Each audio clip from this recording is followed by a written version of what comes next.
Hi friends, ఈరోజు Sunday స్పెషల్గా కనగడతలు చేపలు వాటిని ఫ్రై చేసుకుందాం. ఈరోజు ఆ ఫ్రై ఎలా చేయాలో చూద్దాం. ఇప్పుడు ముందుగా ఆ చేపల్ని షాప్ దగ్గరే మంచిగా ముక్కలు ముక్కలా కట్ చేసుకొని ఇంటికి తీసుకొచ్చుకొని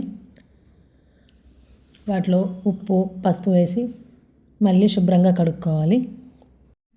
ఎందుకంటే ఇవి సముద్ర చేపలు కదా, ఏవైనా చేపలు కొంచెం నీచుగా ఉంటాయి కాబట్టి వాటిలో కొంచెం పసుపు ఉప్పు వేసి కడుక్కుంటే కొంచెం ఆ నీచు వాసన అనేది పోతుంది.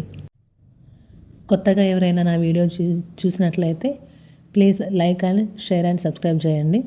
ఇప్పుడు ఆ ముక్కల్ని ఫ్రెష్గా కడుక్కున్న తర్వాత ఒక ప్లేట్లోకి తీసుకొని అందులో కారము పసుపు అల్లము పసుపు వేసి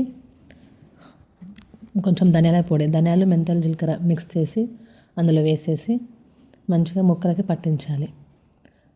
ఈ ధనియాలు మెంతులు జీలకర్ర ఉన్నాయి కాబట్టి కొంచెం డ్రై రోస్ట్ చేసుకొని కొన్ని మోతాదులు డ్రై రోస్ట్ చేసుకొని పొడి చేసుకొని ముందుగానే పెట్టుకోవాలి. మంచిగా అంటించిన తర్వాత ఫ్రిడ్జ్లో పెట్టుకోవాలి.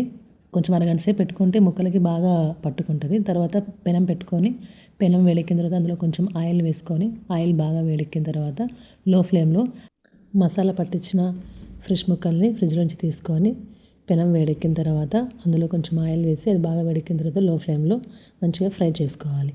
లో ఫ్లేమ్లో ఫ్రై చేసుకుంటేనే లోపల నుంచి మంచిగా ఫ్రై అవుతుంది, లేకపోతే పచ్చి పచ్చిగా ఉంటుంది లోపల. కాబట్టి లో ఫ్లేమ్లో ఫ్రై చేసుకోవాలి. అటు ఇటు తిప్పుతూ ఒక 10 నిమిషాలు ఫ్రై చేసుకోవాలి. మంచిగా డీప్ ఫ్రై చేసుకున్న తర్వాత ప్లేట్లోకి సర్వ్ చేసుకోవాలి. ఎంతో రుచికరమైన కనగడతల ఫిష్ ఫ్రై రెడీ. మీరు ట్రై చేయండి.